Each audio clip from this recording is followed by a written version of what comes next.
This is going to be my last poem, I think.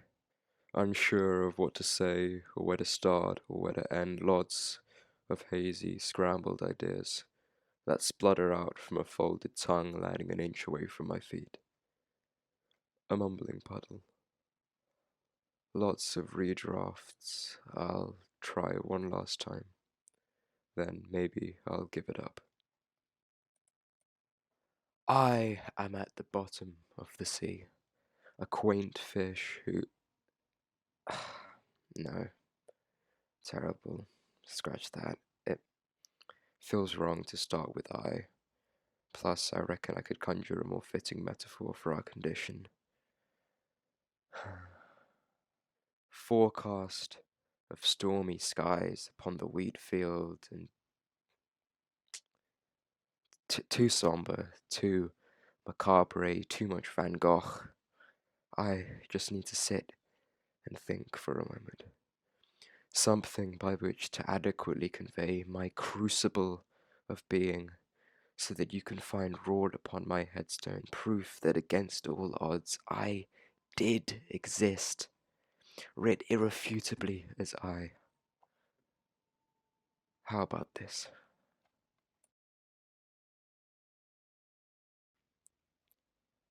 We wish we could let go of these things so easily. We try. I'm at the theatre, half asleep, and I don't really care. It's as if floating in pure ether, and you can't help but cry. When the lights lay dim, bar a defiant blue glare of the screen, which fades into a supple pink aurora, stretching across the rows upon rows of empty seats, where you'd remember the times you'd be left home alone as a child, singing your heart out since no one could hear you. This time a janitor's in the back, but the story's about me, so just ignore his bumbling. Minding his own business. The door's half open. Some faint noise.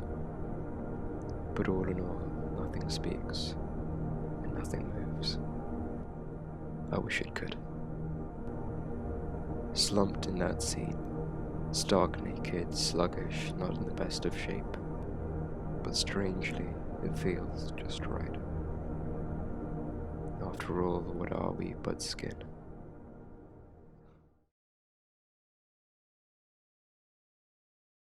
Still, poetic sophistry aside, I should have probably taken care of that body a bit better, since I won't get it back. The film reel begins to spin, and there you are, so radiant, flittering shapes and faces, dancing in the blank. The ballet you did as a child, danced over creaking floorboards, your feet dance in balance so as not to falter or fumble. In that precarious balance, we still live. For now at least, because this is my last poem. Treading with that nameless, unwritten dogma to be happy, but you never were. Not even in youth was something missing. I mean, why did you even come to the theatre knowing you won't leave? Because this is my last poem. Alas, the screen turns to your first love, the one you never told. A whole future collapsed into air, fidgeting at your feet. You see moons bob up and down through days like an ebbing tide. Their eyes lingered in your life as a friend, but you craved for more.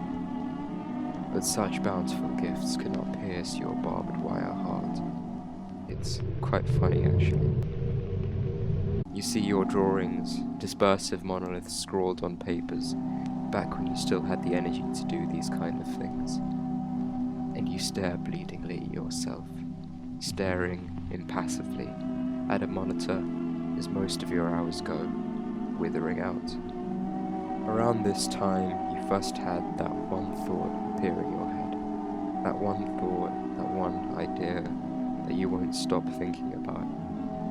Because this is your last poem. And all the fleeting lives I was reincarnated into, be that a disgruntled sturgeon, a king's cab driver, a black cat, Japanese schoolgirl, a revolutionary, a tired mountain climber, self-mutilator, a rubber duck. Pass over my eyes in limbo, dying identical deaths, all to end here, most unremarkable scene of them all. I'm trying not to use I and you interchangeably, remind me to sort out those mistakes later. And the film reel's finished. Anticlimactic, frankly, boring. You're too young to have lived a life worth the big cinema screen. Even though I feel old. But you cried at it anyway, and so did I suppose. Soon the dreaded curtains will sweep in. Unless you choose to stay.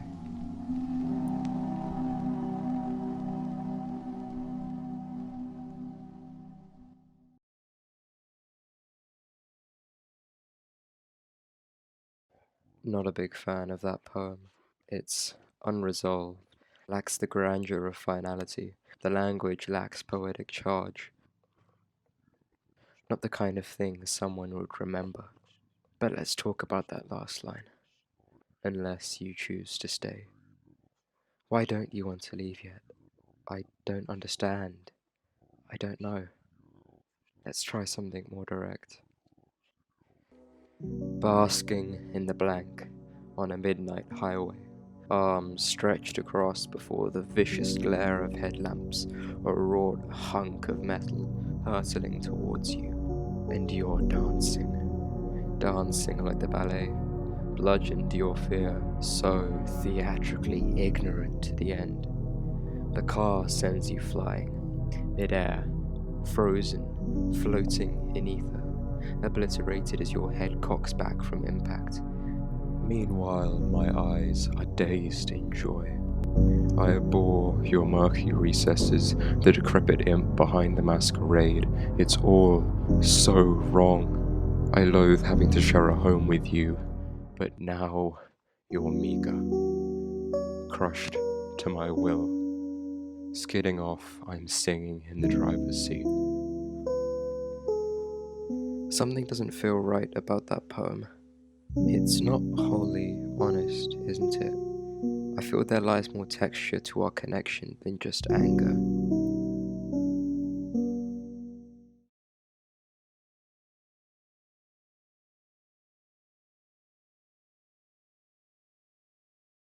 Okay, I have a secret to tell you.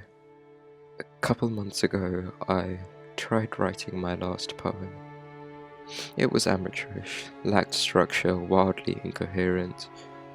I remember it was set atop a tower at night, partying up late. I'm trying to keep my composure here. But as the sociality died down, we took some fresh air on the roof, leaning on the air conditioning unit, were enamored by the long robes of a starless and hapless sky. As heaps of veiled sorrow came gushing out, you sang your heart out. And we made this weeping our anthem, as if the pains brought you and I together in a strange sense, slow dancing to a steady tempo as everything around us runs its course, to an expanse of flitting lights of a nocturnal city, cars in single file lines hurtling through the traffic of their lives. Through the teary vision, the world steadily appears to twist into dreamy, hanging distortions, blurred, hazed, and confused roads, as the city, at once so righteous, melts into dangling limbs. But you, atop it all, felt the battering of biting winds, trembling alone on the world's edge as I whispered behind you, told you to dive into the clear, lakey aurora below. I'm sorry about that. I mean, you can understand where I was coming from, but nonetheless, it's too late for apologies. This is our last poem after all. But then someone grabbed me, an intrusive, outstretched hand, clasped tight. If you won't stay for my sake, stay for I theirs. refuse. This is my poem, mine alone. Don't you dare strip that from me with your judder of hope, because you will come scrambling back to me, biting my ankles, for you can't leave me behind. Don't shut the door, cast me into darkness, please. I need you. We talked for some time on the roof, in the warmth of company. Still, my barbed wire heart would only let me tell half the story. I never finished that poem. That hand kept me afloat a while. Not forever, evidently. Considering you're currently writing your last poem again. I probably ought to sleep now, to smother my agitation.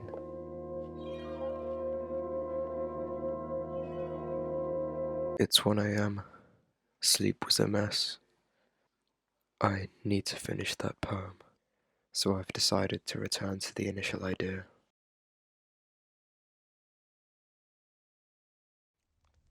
Do you remember the caretaker? The one in the theatre, dancing back and forth with his mop, filling up the ambience, humming away his bleak and tiresome job, dreaming a quiet life.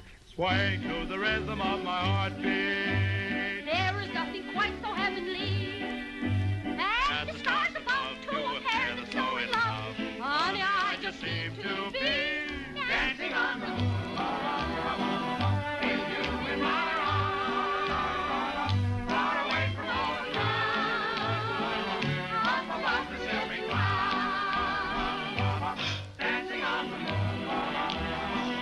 With you in my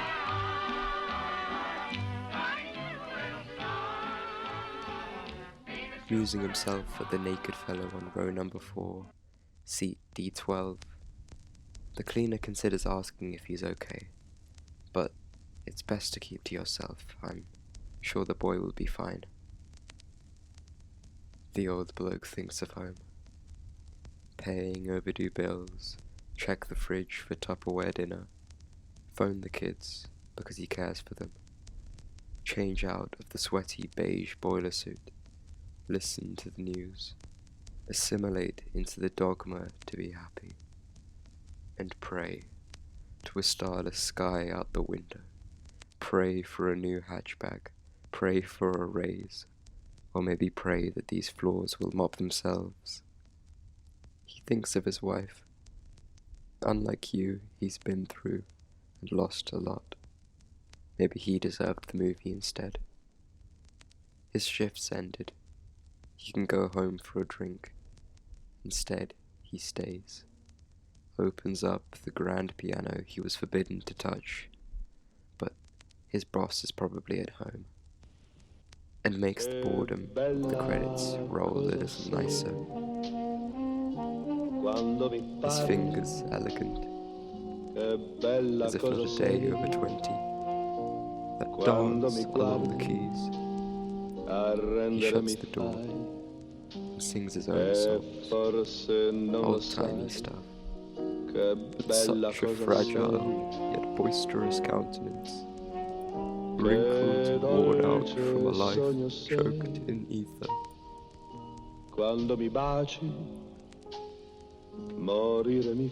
And something in that song breaks me. Tanto mi piaci, ma guarda gli occhi miei e forse capirai It speaks of a dream che bella cosa sei.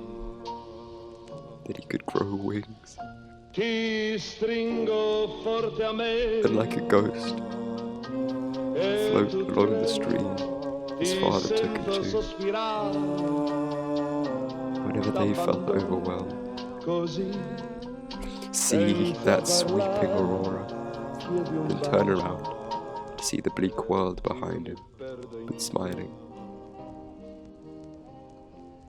Che dolce sogno sei, Quando mi baci, morire mi farai, tanto mi piaci, ma guarda gli occhi miei, tells the stream he isn't quite ready to join his che father. bella cosa sei.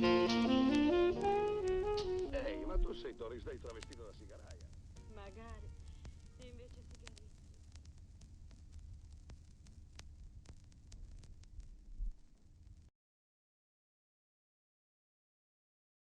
This is where it ends. I think I'm satisfied enough to let go. Otherwise, the poem might arduously trail on too long, in time declining and greying over in quality. A poem, just like any mortal soul, can't keep going forever. Thank you for reading.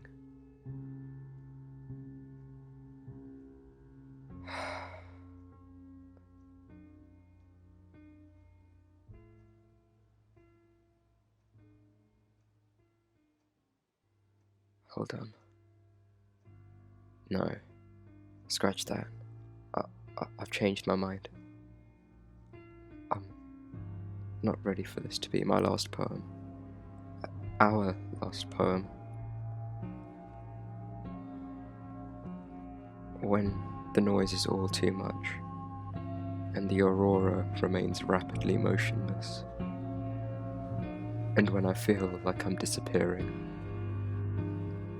somehow, by but a single thread of hair that is our life, in you, I'm lost once again. It's all going to be okay. And I wish with my deepest heart you'll try to make a day of peace with those crows spasming in your shadow. I wish you would talk to me more and melt the wire that traces your breast. I wish you'd keep telling me that someday it's all going to be okay. On the day that those beautiful eyes grey over, I dread that the night will have lost its final star. So please, dance with me, but a day longer. Nothing could quite replace that feeling. Though we don't get why we're like this, that's okay. It's all going to be okay. That warmth, so innocent, so ethereal, buried alive in the tender fragility of your palms. I want to help you to feel like you exist, so to feel like existing. I don't really know why, but the only farewell that I can muster the words for is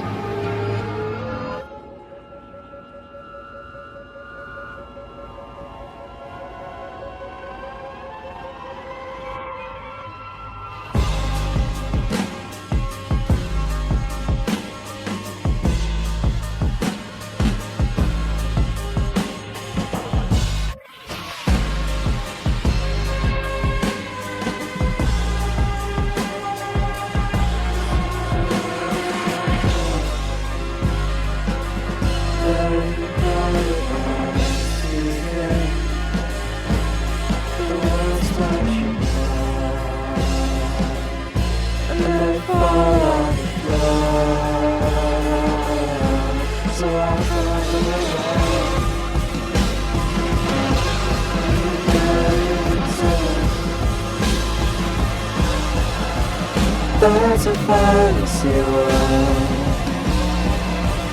That's where I wanna live.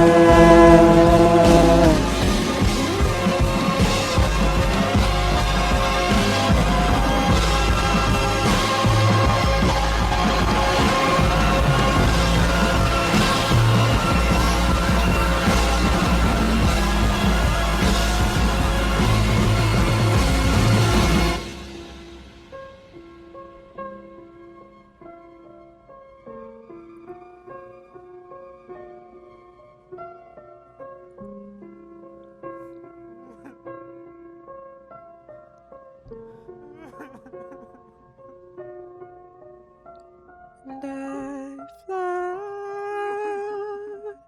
mountains away to a place that I will.